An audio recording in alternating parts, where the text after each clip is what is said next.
In a small, quiet town nestled in the heart of the Midwest, life moved at its own unhurried pace. The streets were lined with modest houses, their porches adorned with flower pots and rocking chairs that swayed gently in the breeze. It was the kind of place where everyone knew each other's names, where kids rode bicycles down tree-lined roads, and where the loudest noise on most days came from the church bells ringing every Sunday morning. This was the town Harold Hank Thompson called home, a peaceful refuge for a man who had seen more than his fair share of chaos in his younger years. Hank was no ordinary resident. Now 90 years old, he carried with him the weight of history, having served as a soldier during World War II. He rarely spoke about those days, preferring instead to let his actions speak for him. His medals sat tucked away in a drawer gathering dust, while he focused on living a simple, humble life. A widower for over a decade, Hank lived alone in a cozy little house with a backyard garden that he tended to religiously. Every morning, rain or shine, he would rise early, put on his favorite worn-out jacket and take a leisurely walk to the local diner. There, he'd sip a cup of black coffee, exchange pleasantries with the staff, and occasionally chat with the few regulars who frequented the spot. For Hank, these routines were sacred. They gave structure to his days and reminded him that even at 90 he still had purpose. But not everything in this sleepy town was as idyllic as it seemed. Beneath the surface of its charm lurked shadows, ones that had begun to grow bolder with time. Among them was a group known only as the Iron Reapers, a biker gang notorious for causing trouble wherever they went. They weren't locals. They rolled into town weeks ago, their loud motorcycles rumbling like thunder through the otherwise tranquil streets. At first they kept to themselves, camping out near the outskirts. But soon, their presence became impossible to ignore. Windows were smashed, graffiti appeared on walls, and shopkeepers reported threats if they didn't pay protection money. The townspeople whispered nervously among themselves, unsure of what to do. Sheriff Jenkins did his best to keep order, but the gang operated just beyond the reach of the law, always slipping away before anything could be done. It was on one such crisp autumn morning that fate intervened, setting off a chain of events no one could have predicted. As usual, Hank set out for his daily stroll to the diner. The air smelled of fallen leaves and sunlight filtered through the trees, casting golden patterns on the pavement. Lost in thought, Hank barely noticed the faint roar of engines approaching, until it was too late. Rounding the corner, he found himself face to face with 3 members of the Iron Reapers. Their leather jackets gleamed under the sun, patches stitched onto their backs proclaiming loyalty to their gang. Tattoos snaked up their arms, and their faces bore expressions that made Hank's stomach tighten. Well, look what we've got here," one of them sneered, stepping forward. His voice dripped with mockery as his companions laughed behind him. "An old-timer taking a morning constitutional?" Hank stopped in his tracks, gripping his cane tightly. Though frail, he stood tall, refusing to show fear. "I'm just heading to the diner," he said calmly, meeting the leader's gaze. "No harm in that." "No harm?" the man echoed, feigning surprise. He leaned closer, invading Hank's personal space. "You sure about that? Maybe you ought to think twice about walking around like you own the place." His words were met with jeers from the others, their laughter echoing off the buildings. Hank took a deep breath, trying to maintain his composure. He'd faced far worse in his lifetime: enemy fire, freezing winters, and battles that tested his very soul. But this was different. These men weren't soldiers fighting for a cause. They were bullies, preying on the weak simply because they could. And now, standing before them, Hank realized he was outnumbered and outmatched. The tension escalated quickly. When Hank attempted to step around them, the leader shoved him back roughly, sending him stumbling. The push wasn't hard enough to knock him off his feet, but it was enough to send a clear message. Resistance would not be tolerated. The bikers closed in, their taunts growing louder and more aggressive. One of them grabbed Hank's cane, yanking it out of his hands, while another pushed him to the ground. The impact jarred his bones, and pain shot through his body as he hit the pavement. Still, Hank refused to cry out, biting down on his lip as the men continued to mock and kick at him. By the time they finally grew bored and left, leaving Hank sprawled on the sidewalk, The once peaceful street felt eerily silent. Blood trickled from a cut on his forehead, and bruises began to form beneath his clothes. Despite the agony coursing through him, Hank managed to pull himself upright, leaning against a nearby lamppost for support. Passers-by rushed to his aid, calling for help and dialing 911. Within minutes, an ambulance arrived, followed closely by Sheriff Jenkins, who looked both furious and helpless. By then, the Iron Reapers were long gone, disappearing into the horizon like ghosts. As Hank was loaded into the ambulance, his mind replayed the attack over and over again. How had it come to this? He had fought for freedom, for peace, for the right to live without fear. Yet here he was, a victim of senseless violence in a town that should have been safe. Little did he, or anyone else, know this incident would spark something extraordinary. Because sometimes, when darkness descends, heroes emerge in ways no one expects. And in 3 days' time, the people of this small Midwest town would witness the arrival of a legend. The assault on Harold Hank Thompson sent shockwaves through the small Midwest town, leaving its residents shaken to their core. By mid-morning, word of the attack had spread like wildfire, fueled by whispers at the diner, phone calls between neighbors, and hurried conversations on street corners. Everyone knew Hank. He was a fixture of the community, a man whose quiet dignity and kindness made him beloved by all. To see someone so respected treated with such cruelty was unimaginable. The very idea that a group of outsiders could march into their peaceful town and brutalize one of their own felt like an invasion, a violation of everything they held dear. Sheriff Jenkins arrived at Hank's house later that day, his face etched with concern. He sat down with the elderly veteran, asking questions about what had happened, but Hank offered little beyond the basics. "They didn't say much," he explained, his voice steady despite the pain still lingering in his body. "Just pushed me around and laughed. I don't think they wanted anything except to cause trouble." Jenkins nodded grimly, jotting notes. In his pad, though deep down, he knew how futile this effort might be. The Iron Reapers were slippery, always staying one step ahead of the law. Even if he managed to track them down, proving they were responsible for Hank's assault would be nearly impossible without witnesses or evidence. News of the incident brought an outpouring of support from the townspeople. Neighbors flocked to Hank's house, bringing casseroles, fresh fruit, and warm blankets. Some came to sit with him, offering comfort and conversation. Others worked silently in his garden, tidying up the flower beds and mending the fence damage during the struggle. Despite their efforts, however, there was an undeniable undercurrent of fear running through the town. People whispered anxiously about what might happen next. Would the Iron Reapers target someone else? Were they planning something bigger? No one felt safe anymore, not even inside their own homes. At the local grocery store, Mrs. Peterson confided in her friend Mary while browsing the aisles.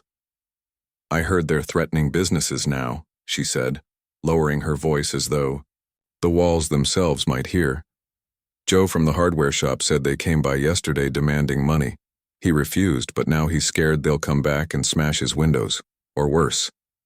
Mary nodded sympathetically, clutching her shopping basket tighter. "It's only a matter of time before they do something really bad," she replied. "And what can we do about it? We're just regular folks.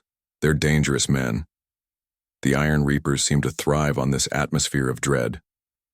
Over the next few days, sightings of them became more frequent. Their motorcycles roared down Main Street, engines revving menacingly as they passed pedestrians who scurried out of the way. At night, their laughter echoed through the alleys, accompanied by the clinking of bottles and the occasional crash of breaking glass. One morning, residents woke to find graffiti sprayed across the side of the community center, a crude message proclaiming the gang's dominance over the town. It was a stark reminder that they weren't going anywhere anytime soon. For Sheriff Jenkins, the situation was becoming increasingly untenable. His department consisted of just 3 deputies, none of whom were trained to handle organized gangs. He reached out to neighboring counties for assistance, but resources were stretched thin everywhere, and help wasn't likely to arrive anytime soon. Frustrated and feeling powerless, Jenkins called a town meeting at the community hall, hoping to rally the citizens and brainstorm solutions. Dozens of people showed up, filling the rows of folding chairs. The room buzzed with tension as Jenkins stepped up to speak. "Folks, I won't sugarcoat it. This is a serious problem," he began, his tone grave. "These men are dangerous, and they've made it clear they don't respect our laws or our way of life. But we can't let them win. If we stick together, stay vigilant, and report anything suspicious, we can make it harder for them to operate here." His words were met with nods of agreement, but skepticism lingered in the air. After the meeting ended, groups of people huddled together outside, debating what could realistically be done. Some suggested organizing neighborhood patrols, while others proposed setting up security cameras around town. Yet beneath the surface of these discussions lay a shared sense of hopelessness. How could ordinary people stand up to such brutality? Meanwhile, Hank remained at home, recovering from his injuries. Though physically battered, his spirit remained unbroken. Visitors marveled at his resilience, noting how he never complained or expressed bitterness toward his attackers. Instead, he focused on gratitude for the care he'd received, for the friendships that had deepened during this ordeal, and for the simple joys that still filled his days. Still, he couldn't ignore the unease settling over the town. Each time he looked out his window and saw worried faces or heard distant motorcycle engines, he felt a pang of guilt. Had his attack emboldened the gang? Was he partly to blame for the fear gripping his neighbors? As the days passed, tensions continued to rise. The Iron Reapers grew bolder, their antics escalating from petty vandalism to outright intimidation. One evening, they surrounded a young couple walking home from dinner, taunting them until tears streamed down the woman's face.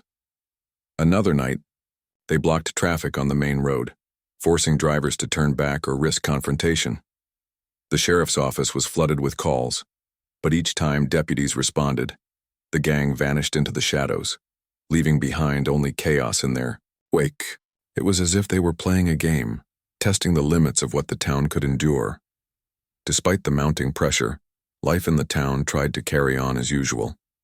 Children still played in the park, shopkeepers opened their doors each morning, and farmers tended to their fields.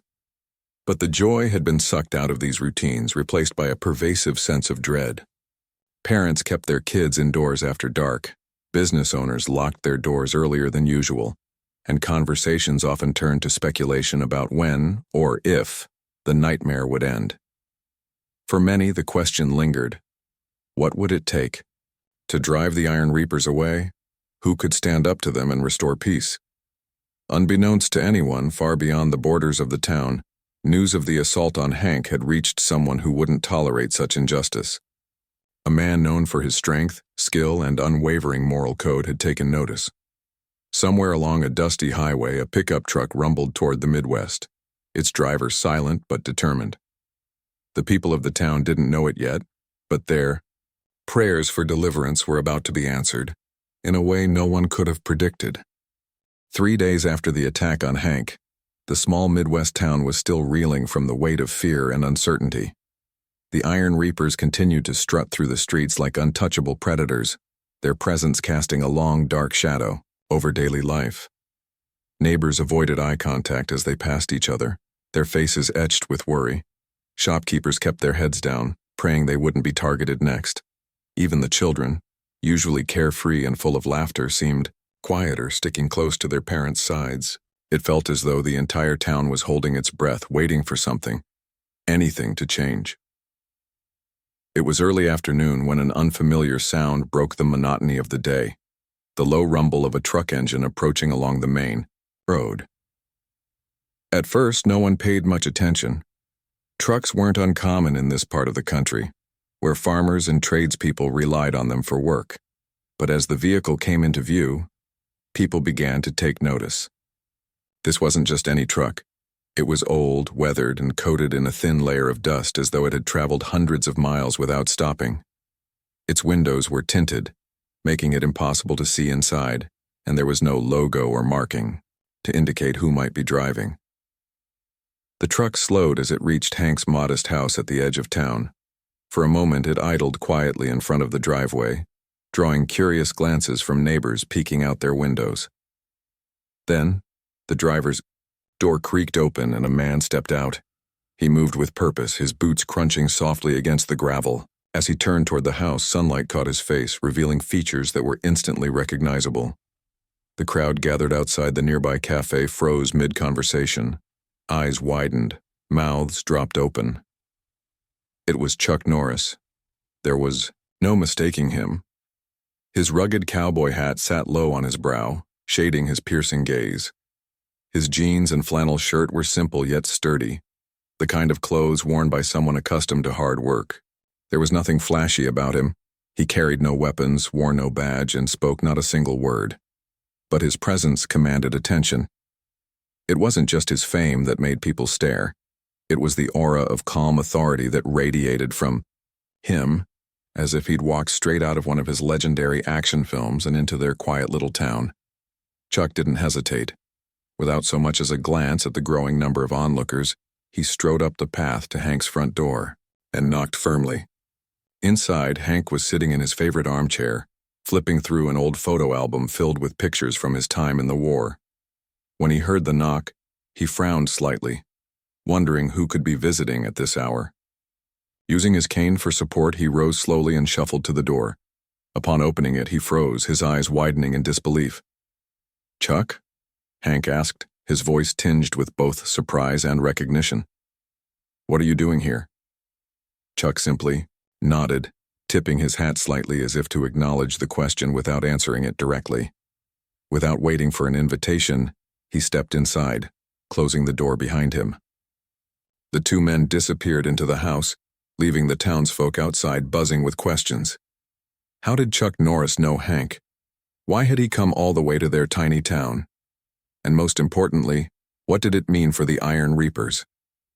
Inside, Hank led Chuck to the living room, gesturing for him to sit.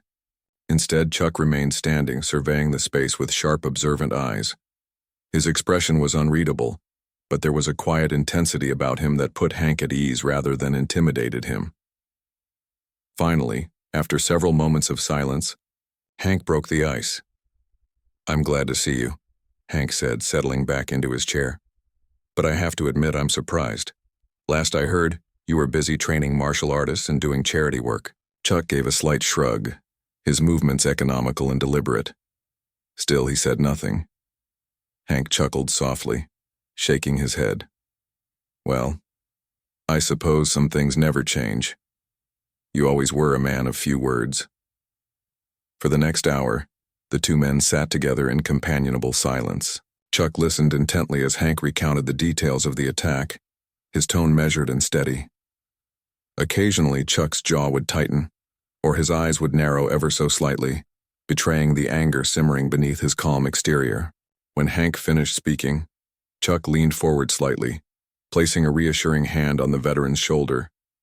It was a small gesture, but it spoke volumes. Whatever brought Chuck to this town, he was here now, and he clearly meant business. Outside, speculation ran rampant. By evening, nearly everyone in town had heard about Chuck Norris's arrival. Some believed he was an old friend of Hank's, perhaps a fellow soldier from the war. Others thought he might be related to the Thompson family, though no one could recall hearing about such a connection before. A few even joked that maybe Hank had called in a favor from his glory days, summoning Chuck like some kind of guardian angel. Whatever the truth, one thing was certain. Chuck's appearance had reignited a flicker of hope in the hearts of the townspeople. That night, as the sun dipped below the horizon and the sky turned shades of orange and purple, Chuck emerged from Hank's house. He climbed back into his truck and drove off, disappearing into the darkness. No one knew where he went or what he planned to do, yet his brief visit left an indelible mark on the town. For the first time since the Iron Reapers arrived, people dared to imagine a future free from fear. Maybe, just maybe, help had finally arrived, not in the form of police reinforcements or government intervention, but in the shape of a quiet, unassuming hero who carried himself with the confidence of someone who knew exactly how to handle troublemakers. Over dinner tables and late-night phone calls, theories about Chuck's intentions swirled. Would he confront the gang head-on? Could he possibly take on a group of armed thugs single-handedly? Or was he here simply to offer moral support, lending his iconic presence to boost morale? No one could say for sure, and that mystery only added to the anticipation building across the town. Meanwhile, unaware of the stir he'd caused, Chuck Norris prepared for what lay ahead. Somewhere under the cover of darkness, he began laying the groundwork for his plan. Tools borrowed from Hank's shed found new purposes. Maps of the area were studied and routes were carefully plotted. Every movement he made was precise, every decision calculated. If anyone had been watching, they would have seen a man operating with the efficiency of a seasoned warrior, someone who understood the importance of strategy and timing. Back in town, the Iron Reapers remained oblivious to the storm brewing around them. They continued their reign of terror, laughing loudly as they swaggered through the streets, convinced they were untouchable. Their arrogance blinded them to the fact that their days in this peaceful community were numbered. Unbeknownst to them, a legend had entered their midst, a man whose reputation for strength and justice preceded him. And while Chuck Norris hadn't uttered a single word since arriving, his actions would soon speak louder than any threat or warning ever could. As dawn approached, the townsfolk drifted off to sleep, their minds filled with dreams of liberation. Little did they know, the real battle was just beginning. The next morning, the town woke to an eerie calm. The Iron Reapers, who had grown accustomed to instilling fear with their loud motorcycles and rowdy behavior, seemed quieter than usual. No engines roared through the streets at dawn, no taunts echoed from alleyways, and no signs of vandalism marred the sidewalks. It was as though they were lying low, perhaps sensing that something or someone had shifted in the balance of power. For the townspeople, this sudden stillness was both a relief and a source of unease. Had the gang decided to move on, or were they simply biding their time, waiting for the right moment to strike again? Chuck Norris, however, showed no signs of slowing down. By sunrise, he was already hard at work, his movements deliberate and purposeful. After borrowing tools from Hank's shed the previous night, he set about dismantling the very things that symbolized the Iron Reapers' dominance: their motorcycles. These machines weren't just modes of transportation, they were extensions of the gang's identity, their pride and joy. Without them, the Reapers would be stranded, vulnerable, and unable to terrorize the town. Under the cover of darkness, Chuck moved like a shadow, slipping silently from one bike to the next. Each motorcycle was carefully disassembled, its parts scattered across miles of countryside. He didn't destroy them outright. Instead, he left pieces hidden in places only he could find, ensuring the process was reversible, but only by someone with his level of skill and patience. Tires were removed and stashed in dense thickets, engines were tucked beneath fallen logs, and handlebars were buried under loose soil. By the time the first rays of sunlight broke over the horizon, not a single bike remained intact. When the Iron Reapers finally emerged from their makeshift camp on the outskirts of town, they were met with chaos. Their prized motorcycles lay in ruins, reduced to piles of useless metal and rubber. At first, disbelief gave way to confusion, then anger. The leader of the gang, a burly man named Razor, stormed around the clearing, kicking at the wreckage and shouting obscenities. His face turned red with rage as he demanded answers from his crew. "Who did this?" Razor bellowed, his voice carrying across the empty fields. "Was it those cowards from town? Did someone call the cops?" His men exchanged nervous glances but said nothing. None of them had seen or heard anything unusual during the night. Whoever had sabotaged their bikes had done so without leaving a trace. Not a footprint, not a sound, not even a hint of who might be responsible. The more they searched for clues, the angrier Razor became. Pacing back and forth, he clenched, his fists tightly, veins bulging in his neck. "This isn't over," he growled, spitting on the ground. "If someone thinks they can mess with us, they're dead wrong. We'll make them pay, starting with that old man." Back in town, life continued as usual, though whispers of the mysterious sabotage spread quickly. Farmers working in nearby fields reported seeing scraps of motorcycles littering the roadsides, while joggers stumbled upon tires tangled in brambles. Speculation ran wild. Some believed it was the work of vigilantes, Others thought it might have been Sheriff Jenkins, trying a new tactic. But deep down, many suspected the truth. Chuck Norris had struck first.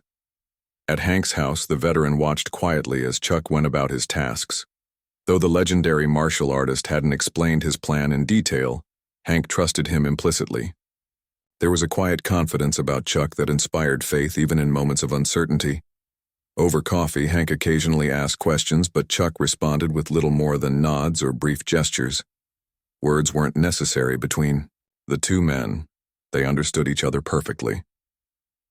By midday, news of the destroyed motorcycles reached the sheriff's office. Jenkins arrived at the scene, scratching his head in bewilderment.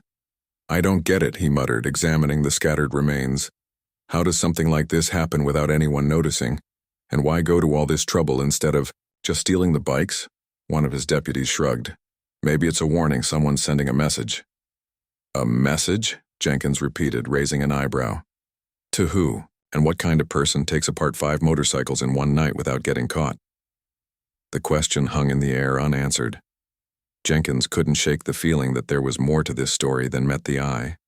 Still, he wasn't about to complain.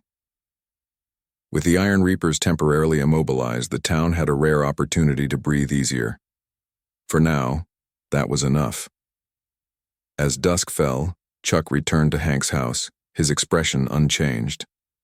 He entered the kitchen where Hank sat reading a book and nodded once before pouring himself a cup of coffee. The older man looked up, a knowing smile playing on his lips. "You've been busy?" Hank remarked, setting his book aside.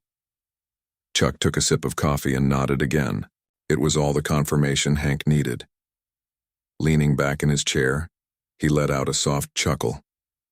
"You know, I always figured you'd be the kind of guy to handle things quietly.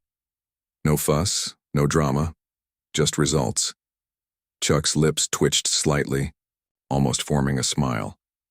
Then, as if remembering something, he reached into his pocket and pulled out a folded piece of paper. Placing it on the table, he slid it toward Hank. Curious, the veteran unfolded it to reveal a hand-drawn map detailing the locations of the missing motorcycle parts. Written in neat block letters at the top were the words, "In case they come looking, Hank." Studied the map for a moment, then looked up at Chuck with admiration. "You're thorough, I'll give you that." Chuck shrugged modestly as though such preparation was second nature to him. To Hank, it was clear that Chuck wasn't just acting out of anger or revenge. This was a calculated strategy, designed to weaken the gang's ability to cause harm while giving the townspeople a fighting chance to reclaim their safety. Word of the sabotage reached the Iron Reapers later that evening, fueling their fury. Razor paced furiously in front of his crew, his hands balled into fists. "This is war," he declared, his voice dripping with venom. "Whoever did this wants to play games? Fine. Let's show them what happens when you cross the Iron Reapers." His men cheered, eager to unleash their wrath on whoever dared defy them. But despite their bravado, there was an undercurrent of unease. None of them could explain how their bikes had been dismantled so thoroughly, nor could they ignore the fact that the culprit had managed to evade detection entirely. It was as though a ghost had moved among them, striking swiftly and vanishing without a trace. That night, the gang gathered in secret, plotting their retaliation. They decided to march into town at dawn, armed with whatever weapons they could scavenge. If they couldn't ride in on their bikes, they would storm Main Street on foot, making an example of anyone who crossed their path. Their goal was simple: intimidate the townspeople into submission and uncover the identity of the saboteur. Unbeknownst to them, Chuck was already several steps ahead. As the gang huddled in the shadows, he stood atop a hill overlooking their camp, observing their movements with sharp, calculating eyes. His presence was undetectable. He blended seamlessly into the darkness, his silhouette indistinguishable from the trees behind him. From this vantage point, he could see everything: the restless pacing of Razor, the nervous energy rippling through the group, the crude weapons they assembled.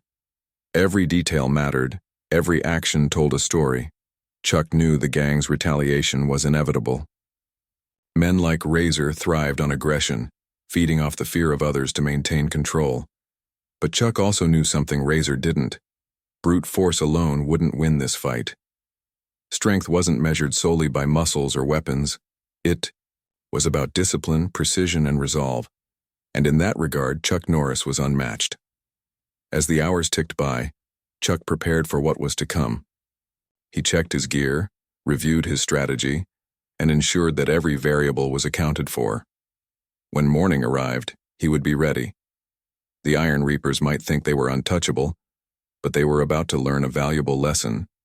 Legends aren't born, they're forged in moments like these, and Chuck Norris wasn't just any legend. He was a force of nature, a man whose actions spoke louder than words and whose determination knew no bounds. For the townspeople, the night passed in restless anticipation. Few slept soundly, their dreams haunted by visions of confrontation and chaos. Yet amid the anxiety, there was also a growing sense of hope. Somewhere out there, a hero was preparing to stand between them and the storm. Whether they realized it or not, the tide was turning. Dawn broke over the small Midwest town with an unusual stillness. The streets, usually bustling with early risers heading to work or school, were eerily quiet. It was as if the entire town was holding its breath, waiting for something inevitable to unfold. By now, rumors had spread like wildfire. The Iron Reapers were planning a retaliation. Armed and angry, they intended to march into Main Street at sunrise, ready to unleash their fury on anyone who dared cross them. The townspeople huddled indoors, peeking through curtains and whispering nervously. Parents kept their children close. Shopkeepers locked their doors, and even the sheriff's deputies stayed out of sight, knowing they were outnumbered and ill-equipped to handle such a volatile situation. Fear hung heavy in the air, but beneath it lay a flicker of hope. Somewhere in the shadows, Chuck Norris waited, calm, focused, and prepared. As the first rays of sunlight illuminated the horizon, the sound of boots stomping against pavement echoed through the streets. The Iron Reapers emerged from the outskirts of town, their leather jackets gleaming under the morning light. Razor led the pack, his face twisted with rage. Behind him, his gang carried makeshift weapons, baseball bats wrapped in barbed wire, crowbars, and pipes. They moved with purpose, their eyes scanning the empty storefronts and deserted sidewalks. Their message was clear. They were here to send a warning, to remind everyone who held the power. "Come out," Razor shouted, his voice cutting through the silence like a knife. "We know you're hiding. Show yourselves, cowards." His words bounced off the buildings, met with nothing but silence. The absence of response only fueled his anger. He kicked over a trash can, sending garbage spilling onto the street. His men followed suit, smashing windows and tearing down signs. The destruction was methodical, calculated to instill fear. But despite their bravado, there was tension in their movements, a sense that they were being watched. From his vantage point atop a nearby rooftop, Chuck Norris observed the scene below. With steely resolve, his cowboy hat shaded his eyes, but his focus never wavered. Every step the gang took, every swing of their weapons, was catalogued in his mind. He didn't move, didn't speak. Instead, he waited patiently, allowing the Iron Reapers to grow, complacent in their perceived dominance. It wasn't long before Razor grew impatient. "Where is everybody?" he snarled, pacing back and forth. "Are they too scared to show their faces? Pathetic." One of his men pointed toward the diner, its windows shattered and chairs overturned. "Maybe they're holed up inside," he suggested. "Let's check." Razor nodded, leading the group toward the building. As they approached, the door creaked open slowly, revealing a figure standing in the doorway. At first glance, it seemed like one of the townspeople had finally decided to confront them. But as the figure stepped into the light, the gang froze in shock. It was Chuck Norris. He stood tall and composed, his hands resting casually at his sides. There was no weapon in sight, no visible sign of aggression. Yet his presence commanded, authority silencing the gang instantly. For a moment, no one spoke. Even Razor, who prided himself on his intimidation tactics, found himself momentarily speechless. Finally, he managed to choke out a sneer. "You've got guts showing your face," Razor spat, stepping forward. "You think you're some kind of hero? You messed with us once. We won't let it happen again." Chuck said nothing. He simply tilted his head slightly, his piercing gaze locking onto Razor's. The silence was deafening, broken only by the faint rustle of leaves in the breeze. The gang shifted uneasily, their bravado faltering under Chuck's unwavering stare. Razor, desperate to regain control, raised his bat and gestured toward Chuck. "You want to play games?" he barked. "Fine, let's see what you've got." Without hesitation, Chuck stepped forward, closing the distance between them in 3 measured strides. Before Razor could react, Chuck's hand shot out, gripping the bat firmly. With a single, fluid motion, he twisted it out of Razor's grasp and tossed it aside. The gang leader stumbled backward, stunned. His men surged forward, eager to defend their leader, but Chuck was already moving. What followed was not a fight. It was a masterclass in precision and efficiency. Chuck moved with speed and grace, each movement deliberate and calculated. He disarmed one man with a swift kick, sending the pipe clattering to the ground. Another lunged at him with a crowbar, only to find himself flipped effortlessly onto his back. Within seconds, 2 more members of the gang were incapacitated, groaning in pain as they struggled to rise. The remaining bikers hesitated, their confidence wavering. They exchanged nervous glances, unsure whether to continue the attack or retreat. Razor, however, refused to back down.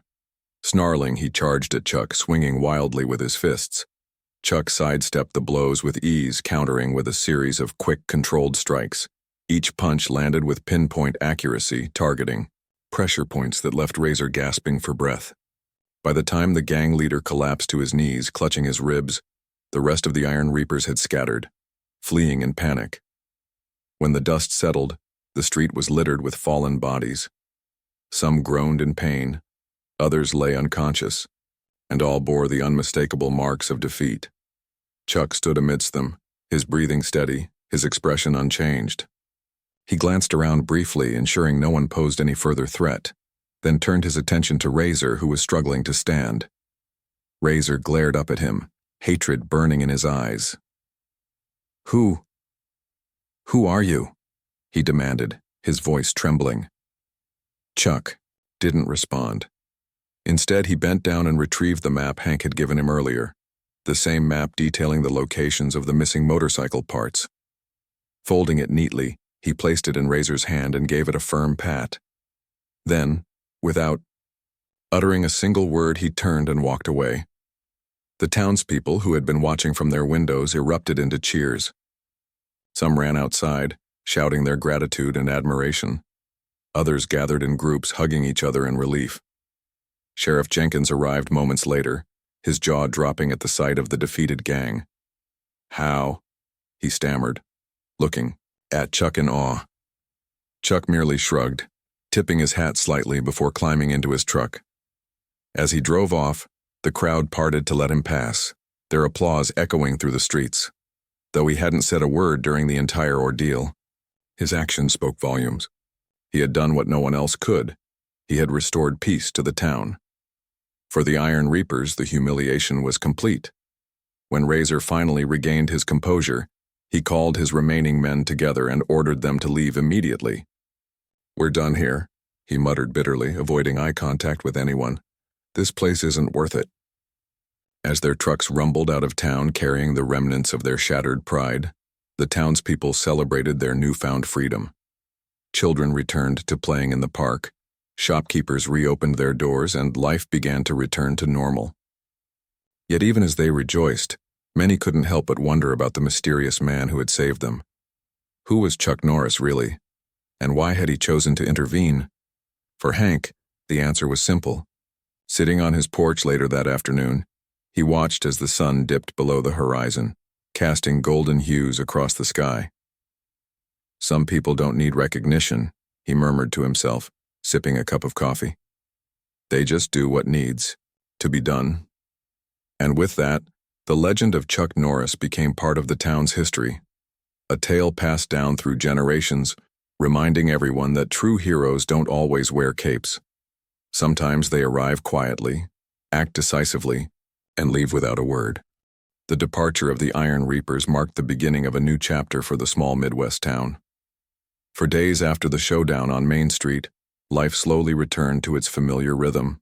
Children once again played freely in the park, their laughter echoing through the air like music.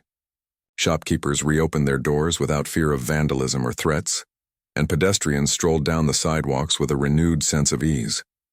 The weight of dread that had settled over the community was lifted, replaced by a quiet joy that seemed almost foreign after weeks of tension. Yet even as normalcy returned, the memory of what had happened lingered in every corner of the town.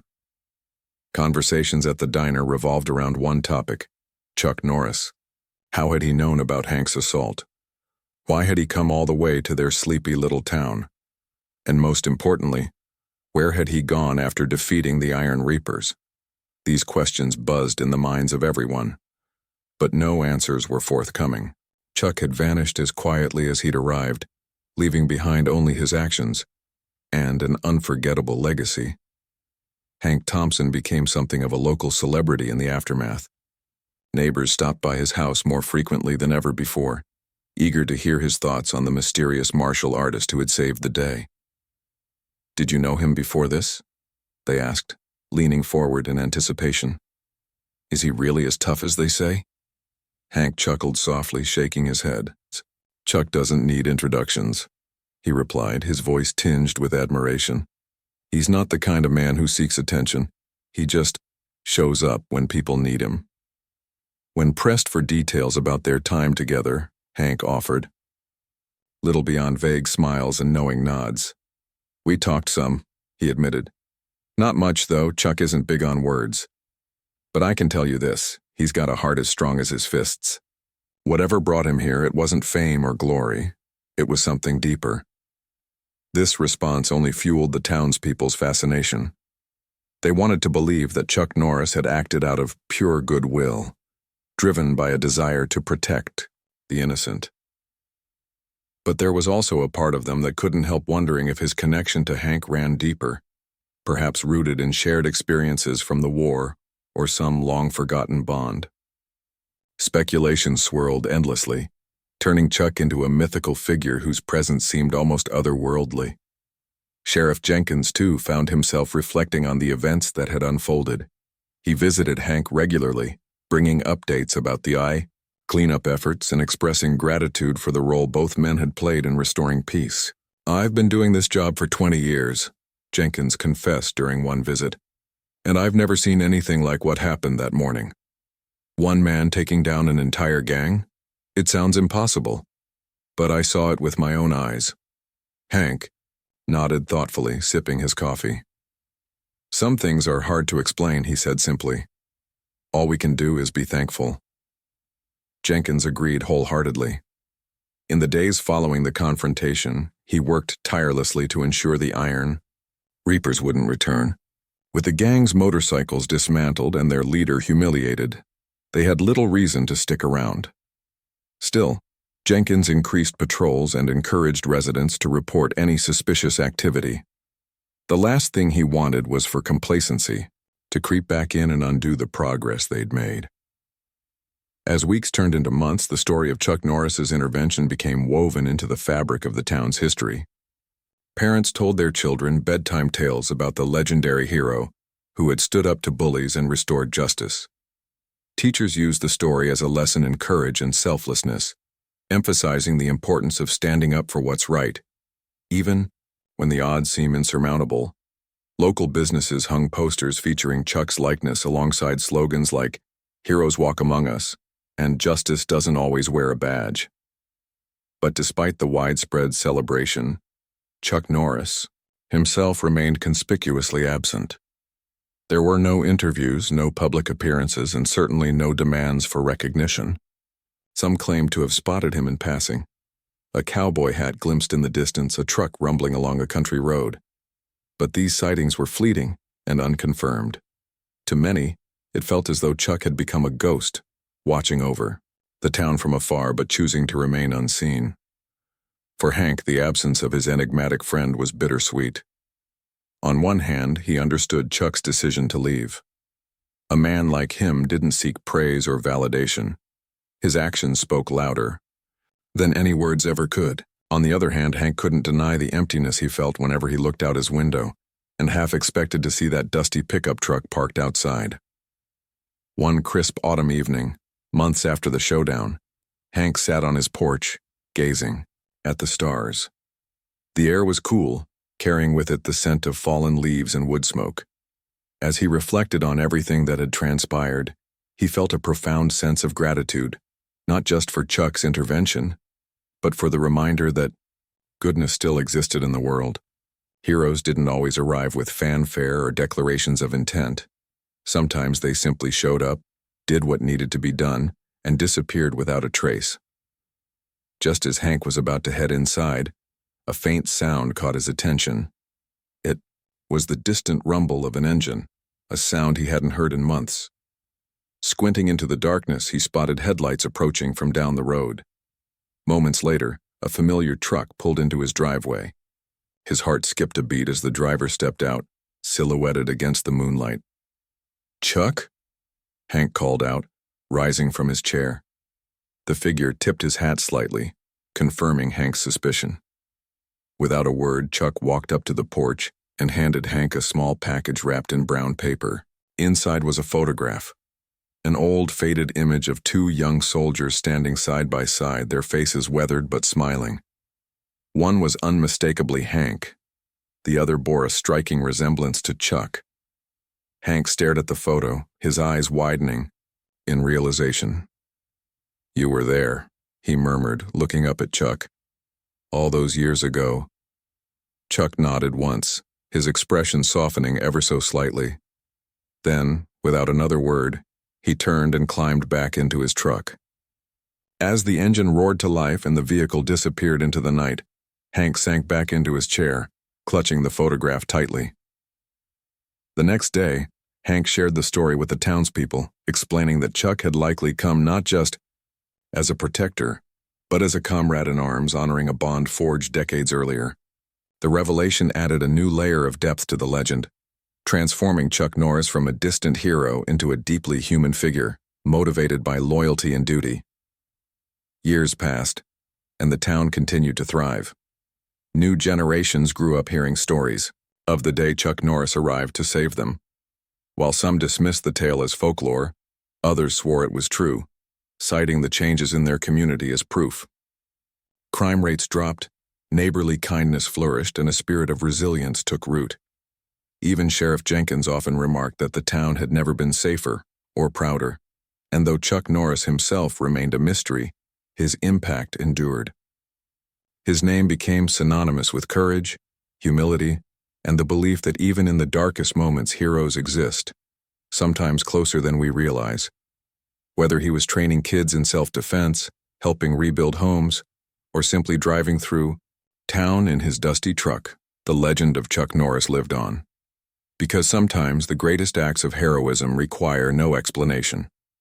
All they need is a willing heart and a steadfast commitment to doing what's right.